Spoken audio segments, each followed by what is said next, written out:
I'm Jess Lenore for the Real News Network. On Monday, May 9th, the International Consortium of Investigative Journalists is releasing the Panama Papers database, which they are calling the largest ever release of searchable secret offshore companies and the people behind them.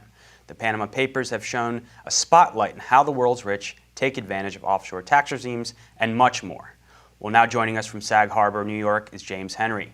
James is a leading economist, attorney, and investigative journalist who's written extensively about global issues and investigated and examined the Panama Papers themselves. Thanks so much for joining us, James. You're quite welcome. So among the revelations coming out today are that wealthy Latin Americans are using secretive, tax-free New Zealand shelf companies and trusts to help channel funds around the world.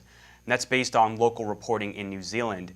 Can we start off by talking about those revelations? The government there, the Prime Minister, has promised to look into these claims. The government takes the issue seriously, and we've called for a review of disclosure rules for foreign trusts by tax expert John Shewan. As I've been saying for some time now, if there's any need for change in this area, the government will consider it and, if necessary, take action. Give us your reaction.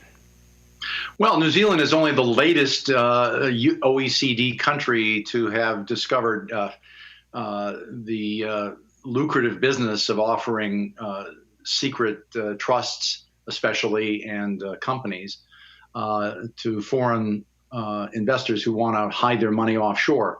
And it's not as if all this money is ending up in New Zealand. Most of it's being channeled back elsewhere. A lot of it's coming out of China, a lot of it Latin America as well. But it only takes a couple lawyers in one of these, first world shelters to specialize in this stuff, and it's exploded. I think New Zealand, which has traditionally prided itself on the rule of law, strong liberal traditions, is a little bit chagrined at this, but it's not alone. The United States has states like Delaware and Wyoming and Nevada that have made a huge business out of providing secretive trusts and companies that no one knows the owners of.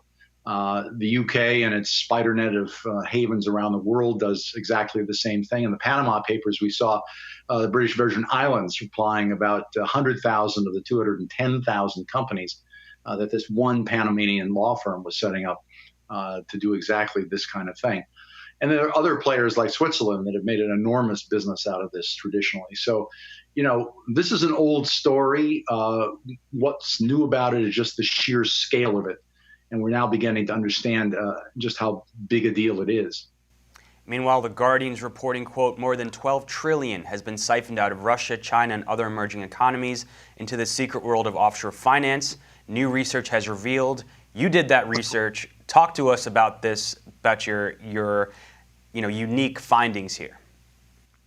Well, our 2012 report for Tax Justice Network highlighted the overall industry at 21 to 32 trillion of offshore wealth, about 10 to 15% of world financial wealth being invested through offshore vehicles like companies and trusts and bank accounts. This latest study updates the numbers for the developing regions to 2014 and arrives at a figure of 12.1 trillion, which is compared to about 9 trillion for those exact same countries back in 2010. So the industry is growing, and a lot of the growth is coming out of places like China and Russia, which top the list, without countries without sound protection for investors, a lot of concern about capital flight, about political risk. And oddly enough, those folks are able to find protection by moving their money through offshore haven vehicles back, in most cases, back to the first world where those protections exist. So this really highlights, the importance of the rule of law, I think, in this problem. It also highlights the unusual fact that emerging countries actually turn out to be net lenders to the first world. When you add up the 12.1 trillion of offshore hidden wealth and add another 8.7 trillion of official reserves by their governments, most of it invested in U.S. treasuries and first world securities, and then net out the gross external debt of the developing countries, about 8.1 trillion. You end up with about $12.6 trillion of net loans, mainly to first world countries, in effect, that in the form of this offshore wealth from the developing regions. So this is one of the most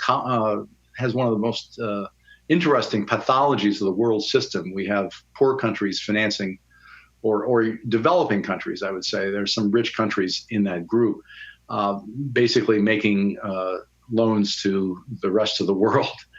That's exactly standing development economics on its head, because traditionally we thought of developing world as recipients of foreign capital with much higher rates of return. But in this case, their wealthiest people are investing in very low return assets offshore. And you also have written to us that the top 30 source countries are dominated by authoritarian regimes, which account for 94% of the 12.1 trillion of the missing offshore financial wealth. And you say that there are things the Western governments can do about this if they work together. Talk more about that. That's right. Well, since most of the capital here we're talking about actually ends up being invested in places like the United States, Switzerland, the UK, it is our responsibility to create this distortion in the world economy. But emerging markets also have a responsibility to make their own investors feel more secure when they invest at home. And so that's a big workload. The Panama Papers, I think this study is a complement to them, because it complements that approach of investigative journalism, because it really puts sort of flesh on the skeleton of the overall system and lets us know how big it is and how fast it's growing. And it also underscores, I think, the fact that kleptocracy, in addition to tax dodging and organized crime, is making use of this offshore haven system. I've compared it to the Star Wars bar scene, where you see the tax dodgers and the kleptocrats and the arms dealers and the drug dealers and the people engaged in financial fraud all sitting around the same facilities, which in this case is financial secrecy.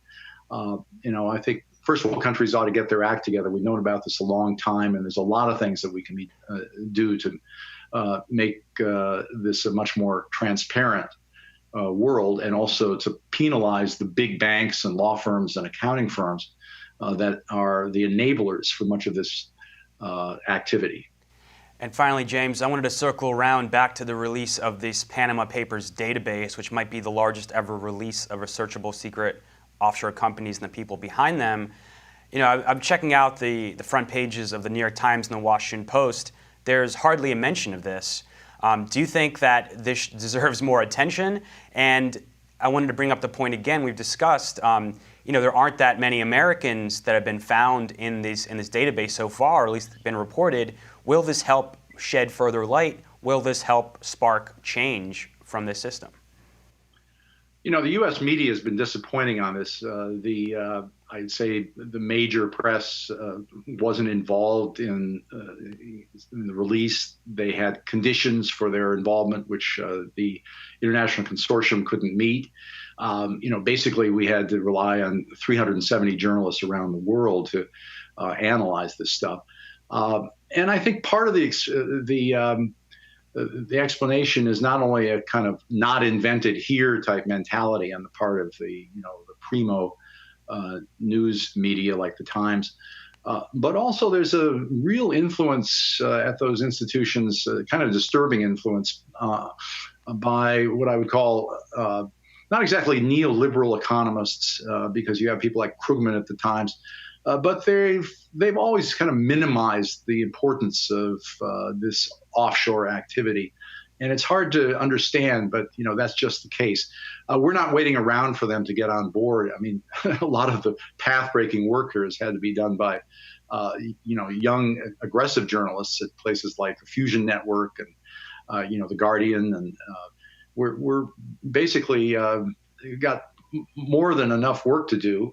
The release of this database is important because it will open it up to lots of academic researchers and lots of people who can see things in the data that the journalists just haven't been able to see at a kind of global network level. I mean, this is really about a global haven industry that's grown up since the 70s, and not just one law firm in Panama.